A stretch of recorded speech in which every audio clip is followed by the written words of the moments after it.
Assalamualaikum warahmatullahi wabarakatuh, teman-teman semuanya. Alhamdulillah ketemu lagi di Tajwid 5 menit di pagi hari ini, pagi yang cerah di hari Ahad.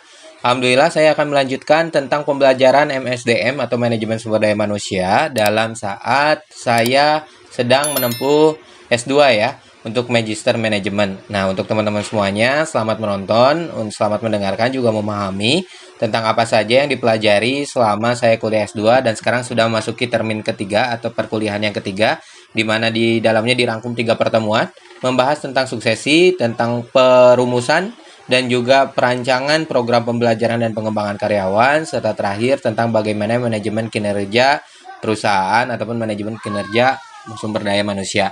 Yuk, cekidot. Baik, di 30 menit pertama kita akan mengulang dulu tentang manajemen suksesi di perkuliahan saya, di mana succession planning ini adalah jangan lupa bahwa komunikasi adalah paling atas dari sebuah dasar perancangan manajemen sumber daya manusia di dalamnya, ataupun penerapan manajemen sumber daya manusia yang paling utamanya adalah komunikasi yang efektif. Setelah itu di dalamnya ada PKB dan juga PP, dan sebagai alat untuk pelaksanaan undang-undang, khususnya Undang-Undang 13 atau KUH nomor 13 tahun 2020. Setelah itu kita akan menyusun strategi dan juga kebijakan sebagai penyesuaian terhadap bisnis proses dan juga konsep SDM, dan selanjutnya diwujudkan dengan penyusunan SOP dan uraian jabatan. Buat teman-teman yang mau seperti apa penjelasan lebih rincinya, silahkan untuk japri ataupun menulis di kolom komentar, atau silahkan juga untuk mengambil perkuliahan S2 pastinya ya. Nah, selanjutnya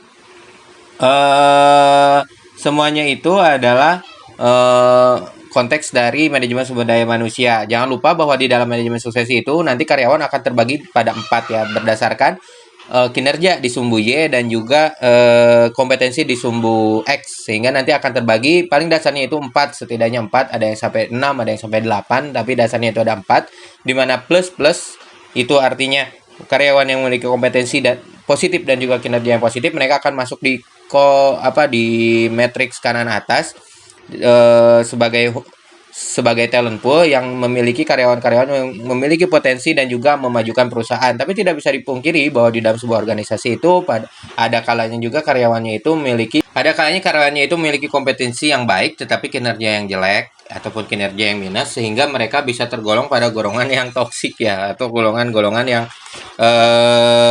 ibaratnya troublemaker gitu dalam perusahaan. Nah, dalam orang-orang tersebut, untuk karyawan yang memiliki potensi seperti itu, mereka itu sebaiknya diberikan coaching ataupun juga mentoring supaya bisa meningkatkan kinerjanya. Sedangkan ada karyawan yang memiliki kinerja yang baik tetapi kompetensi yang kurang baik, maka mereka sebaiknya diberikan training ataupun juga pengembangan supaya bisa meningkatkan kompetensinya. Tapi ada juga orang yang tidak memiliki kinerja dan juga kompetensi yang kurang baik tetapi masih dipertahankan di perusahaan. Biasanya mereka memiliki kuncian perusahaan, manajemen misalnya, entahlah. Tapi biasanya di dalam sebuah organisasi memang ada orang-orang yang berada di dalam kuadran tersebut ya, secara alamiahnya.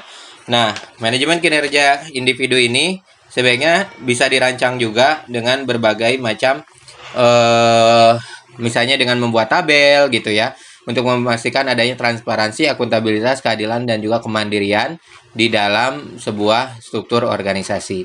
Baik, di menit yang ke-30 kita mulai memasuki tentang proses perancangan, pembelajaran, dan pengembangan karyawan. Sebagai dasar utamanya biasanya kita menggunakan sebuah rumusan presentasi 70-20-10, di mana 70 ini berorientasi pada rotation atau tour of duty, sehingga karyawan bisa mendapatkan lingkungan yang challenging untuk meningkatkan skill dan kinerja serta kompetensinya. Setelah itu 20% itu melalui coaching dan mentoring, dan 10% adalah training. Nah, ini semuanya didasarkan pada bagaimanakah analisa-analisa job role yang diinginkan ataupun juga tujuan pengembangan karyawan itu seperti apa. Baik teman-teman semuanya, ada banyak sekali skema-skema yang bisa digunakan ataupun juga manajemen-manajemen yang bisa digunakan untuk pembuatan manajemen perancangan proses pembelajaran dan pengembangan ini. Karena kadang memang yang namanya rotation atau tour of duty ini bisa berbagai macam ya. Karyawan dikembangkan kadang bisa diagonal gitu, sehingga orang di posisi yang sama terus naik ke atas gitu ya, vertikal gitu ya. Ada juga yang kadang zigzag, jadi harus dipindah dulu baru naik, dipindah dulu baru naik, begitu untuk pengembangan karyawan. Hati-hati sebagai manajemen sumber daya manusia ini memang dari mulai karyawan kerja misalnya di usia 18 tahun sampai dia pensiun di 55 tahun, itu tidak bisa terlepas dari manajemen sumber daya manusia. yang kita urus itu adalah manusia, bagaimana karirnya, bagaimana pemasukannya terhadap keluarga. Itulah mengapa sumber daya manusia ini memiliki manfaat yang sangat banyak terhadap karyawan, khususnya secara kemanusiaan juga pastinya, dan juga secara kinerja di dalam sebuah perusahaan. Baik, selanjutnya di menit yang ke-45, hanya 15 menit kita membahas tentang perancangan. Selanjutnya kita penyusunan ya, tentang kebutuhan pembelajaran dan pengembangan. Bagaimana dasarnya? Ini ada yang namanya BNE, PNE, CNE, dan INE, dan IMNE. Ini BNE-nya itu artinya Business Need Analysis, sehingga kita menganalisa dulu organisasi tujuannya organisasi. Lalu PNE yaitu Performance Need Analysis, sehingga kita cek ada permasalahan-permasalahan apa di dalam sebuah perusahaan.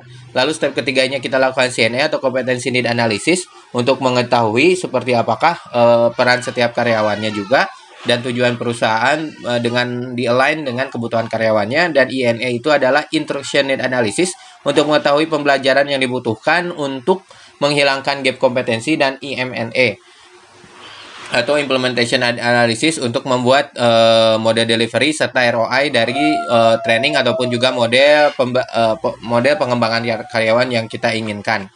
Baik teman-teman semuanya, itu dia ya. Sehingga ada beberapa referensi, misalnya Noe gitu ya, untuk membuat tentang manajemen sumber daya manusia, di mana yang paling pentingnya itu adalah tentang human ini ya, sebutnya itu human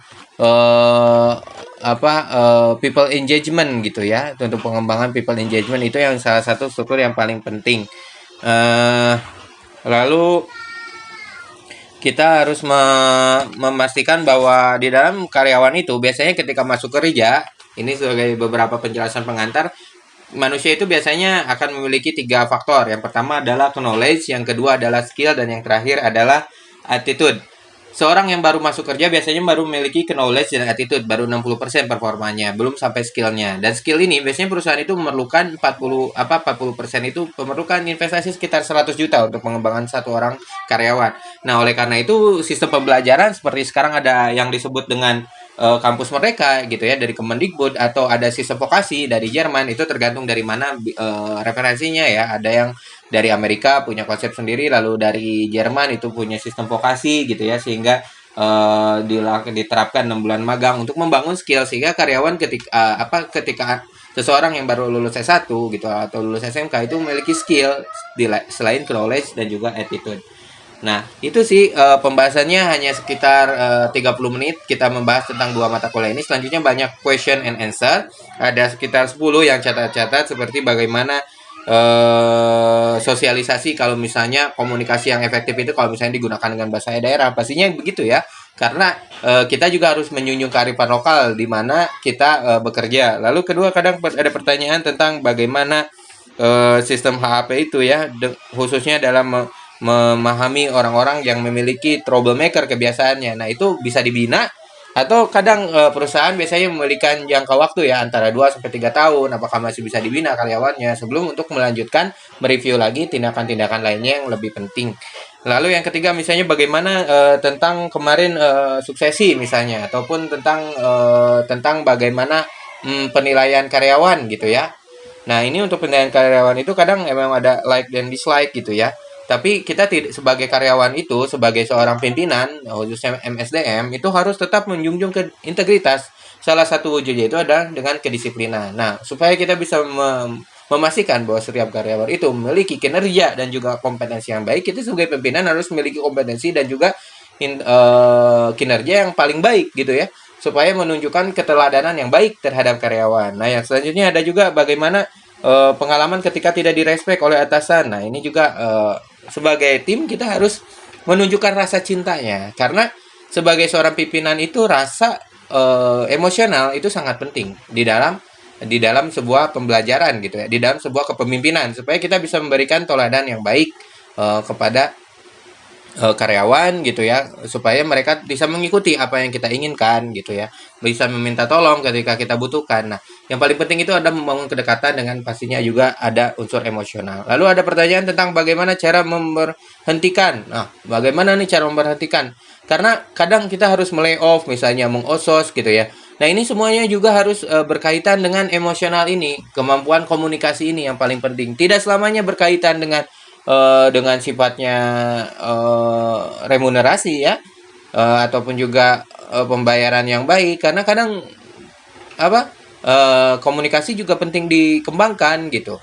Selanjutnya pertanyaan kelima tentang bagaimana eh, mengurusi karyawan yang tidak mau diatur gitu ya, menunjukkan arogansi ketika bekerja. Nah, ini juga diperlukan, makanya harus ada model buffering namanya, ataupun model cadangan penugasan. Nah, di sanalah sistem suksesi itu penting ketika memang diperlukan. Nah, kadang kan orang-orang seperti ini bisa salah satu strateginya ya ditugaskan di bagian lain gitu ya, ataupun yang sesuai dengan minat dan kinerjanya. Yang selanjutnya di nomor 6, coaching. Sistem coaching di dalam perusahaan itu penting, misalnya dengan di-record supaya tahu nih setiap orang itu mau diarahkannya kemana ketika melakukan coaching. Silakan untuk yang ingin tahu tentang bagaimana sistem coaching di perusahaan ataupun juga dalam pengembangan performa seseorang, silakan untuk bisa searching langsung ataupun juga menghubungi salah satunya lewat Vice Coach ya.